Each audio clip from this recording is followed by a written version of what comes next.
हर इंसान की जिंदगी में एक पल आता है जब वो खुद से हार जाता है। अर्जुन सोचता है, क्या फायदा कोशिश करने का? मैं कभी नहीं कर पाऊंगा। मेरे दोस्त आगे निकल गए, मेरे माँ बाप को उम्मीद है मुझसे, लेकिन मैं तो किसी काम का नहीं। शायद यह सपना मेरे लिए नहीं था।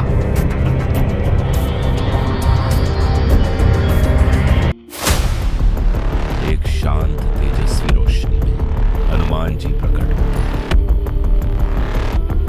हनुमान जी मुस्कुराते हुए शांत आवाज में कहते हैं, अर्जुन।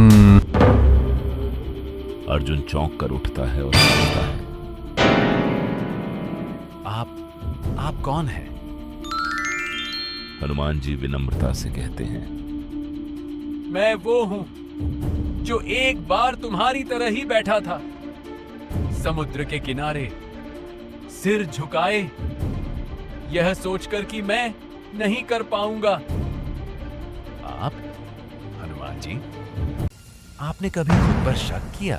हनुमान जी गहरी सांस लेते हुए उत्तर देते हैं, हाँ अर्जुन, और वो पल मेरी सबसे बड़ी परीक्षा था। आओ, मैं तुम्हें वो कहानी सुनाता हूं। त्रेता युग। माता सीता को रावण लंका ले गया था। प्रभु राम की सेना समुद्र के किनारे खड़ी थी। लंका पहुंचने का एकमात्र रास्ता था इस विशाल समुद्र को पार करना।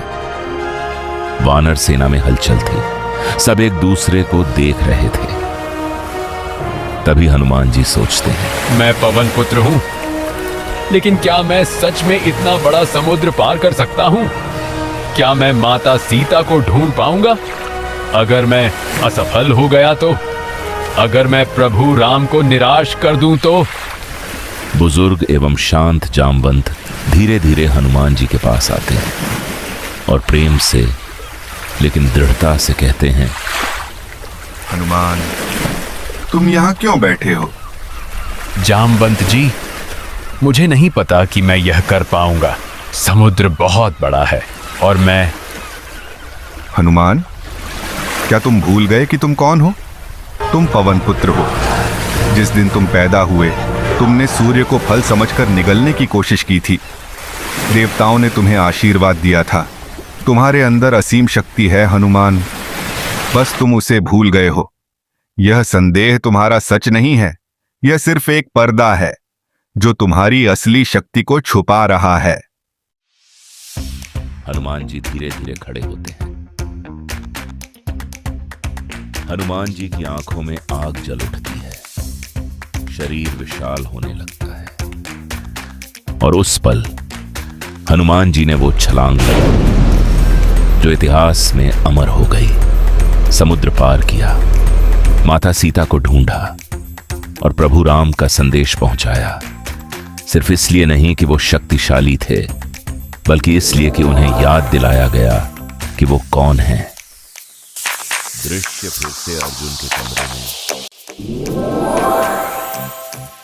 हनुमान जी अर्जुन की आंखों में देखते हुए कहते हैं, अर्जुन, वो समुद्र मेरा नहीं था, यह सपना तुम्हारा है, और यह संदेह, यह तुम्हारा सच नहीं है। अर्जुन की आंखों में आंसू और साथ में एक नई रोशनी।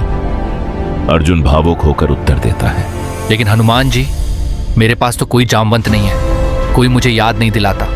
अर्जुन, कभी कभी जामवंत कोई इंसान होता है, कभी कभी एक किताब, कभी कभी एक पल की चुप्पी, और कभी कभी वो आवाज जो तुम्हारे अंदर से आती है, जो कहती है एक बार और कोशिश करो, वही तुम्हारा जामवंत है। हनुमान जी धीरे धीरे रोशनी में विलीन हो जाते हैं। अर्जुन धीरे धीरे उठता है, लैपटॉप खोलता है, आंखों में दृढ़ता रहती है। आत्मसंदेह झूठ नहीं बोलता, वो बस भुलाता है तुम्हारी शक्ति कहीं गई नहीं, बस एक याद दिलाने की जरूरत है। तुम्हारा आत्मसंदेह तुम्हारी सच्चाई थी, यह सिर्फ भूलने का एक पल है। याद करो तुम कौन हो। अगर आज किसी को जामवंत की जरूरत है तो यह वीडियो उन तक पहुंचाओ और कमेंट करो, तुम्हारे जीवन का जामवंत कौन था।